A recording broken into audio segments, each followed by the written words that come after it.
ಸ್ನೇಹಿತರೆ, ಜಯರಾಮ್ ಕೃಷ್ಣ.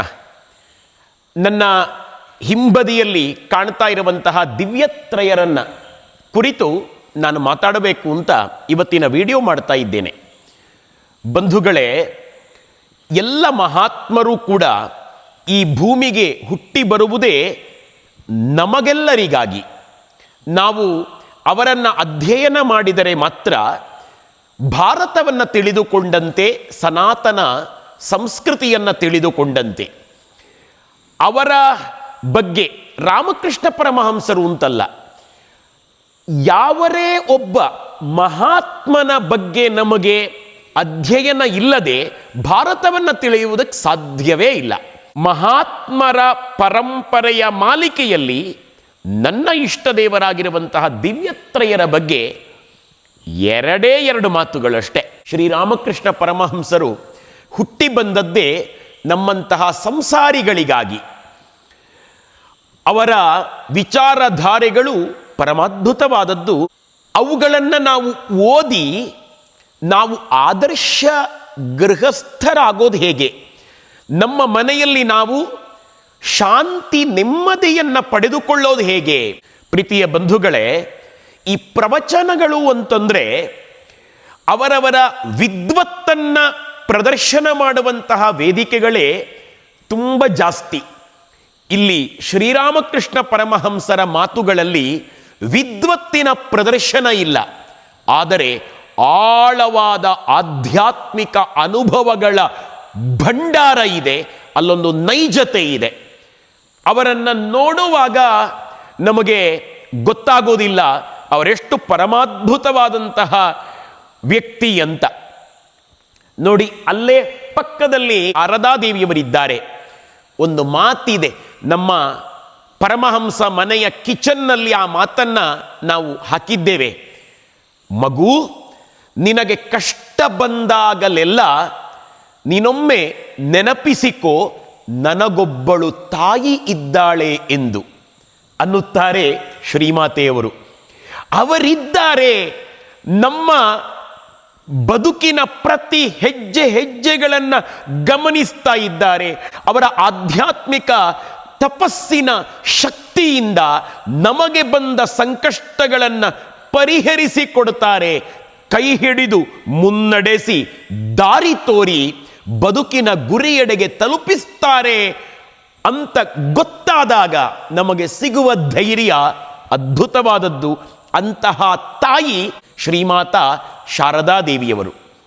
ಇವರಿಬ್ಬರ ಜೊತೆಗೆ ಕೂತಿದ್ದಾರೆ ನೋಡಿ ಶ್ರೀರಾಮಕೃಷ್ಣ ಪರಮಹಂಸರ ಶಿಷ್ಯ ಸ್ವಾಮಿ ವಿವೇಕಾನಂದರು. ನಮ್ಮ ರಾಮಕೃಷ್ಣಾಶ್ರಮದ ಸಂತರು ನಗಾಡೋದಿದೆ.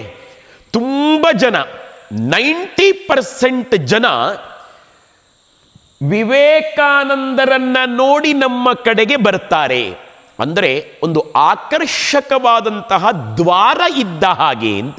ಆಕರ್ಷಕ ಶಕ್ತಿ ಇರುವಂಥದ್ದು ಸ್ವಾಮಿ ವಿವೇಕಾನಂದರಿಗೆ. ಒಂದು ಮಾತಿನಲ್ಲಿ ಕಾಂತಿಯ ಸೆಳೆತ, ಅತ್ಯದ್ಭುತವಾದಂತಹ ವಾಗ್ಮಿತ್ವ, ಪುಂಖಾನುಪುಂಖವಾಗಿ ಮುತ್ತು ಉದುರಿಸಿದಂತೆ ಭಾರತದ ವೇದ ವೇದಾಂತಗಳನ್ನು ಉದುರಿಸಬಲ್ಲಂತಹ ಪ್ರಖರ ಮಾತುಗಾರ ಸ್ವಾಮಿ ವಿವೇಕಾನಂದರು. ಅವರಿಂದ ಪ್ರಭಾವಿತಗೊಂಡು ಒಳಗಡೆ ಪ್ರವೇಶ ಮಾಡ್ತಾರೆ ಜನ. ಆದರೆ ಬಂದು ಬೀಳಬೇಕಾದದ್ದು ಶ್ರೀರಾಮಕೃಷ್ಣರ ಮಡಿಲಿಗೆ. ಶ್ರೀರಾಮಕೃಷ್ಣರಲ್ಲಿಯೇ ನಿಜವಾದಂತಹ ಒಂದು ಆಧ್ಯಾತ್ಮಿಕ ವಿಚಾರಗಳಿರುವಂಥದ್ದು. ಸ್ವಾಮೀಜಿಯವರು ಇದ್ದಾರಲ್ಲ, ಅವರ ಪರಿಪೂರ್ಣ ವ್ಯಕ್ತಿತ್ವದ ಹಿಂದೆ ಶ್ರೀರಾಮಕೃಷ್ಣ ಪರಮಹಂಸರೇ ಇರೋದು ಅಂತ.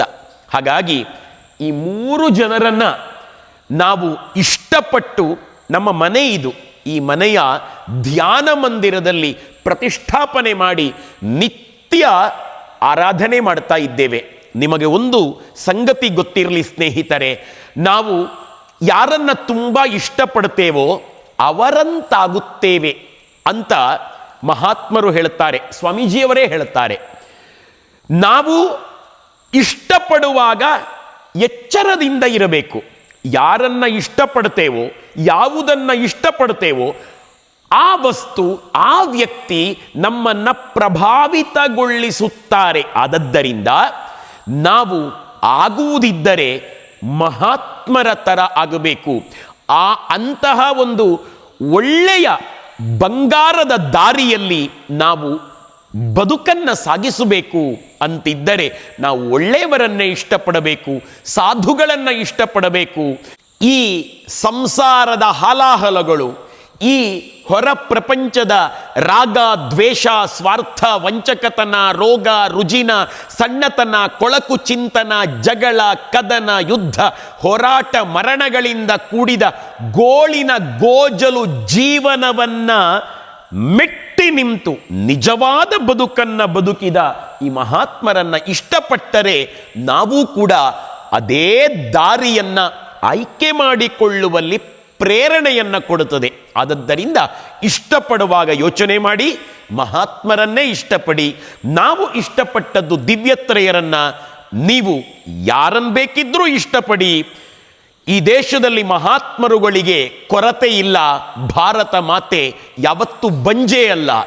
ಅಂತ ಮಹಾತ್ಮರನ್ನು ಯಾರನ್ನಾದರೂ ಇಷ್ಟಪಡಿ. ಅವರಂತಾಗಿ ನಾವೆಲ್ಲರೂ ಕೂಡ ಭಾರತೀಯರಾಗಿ ಒಳ್ಳೆಯ ಬದುಕನ್ನ ಬದುಕೋಣ. ಹಿಮಾಲಯದೆತ್ತರಕ್ಕೆ ನಮ್ಮ ವ್ಯಕ್ತಿತ್ವವನ್ನ ಎದ್ದು ನಿಲ್ಲಿಸೋಣ. ಬದುಕನ್ನ ಸಾರ್ಥಕಗೊಳಿಸೋಣ. ಏನಂತೀರಿ? ಜಯ ರಾಮಕೃಷ್ಣ.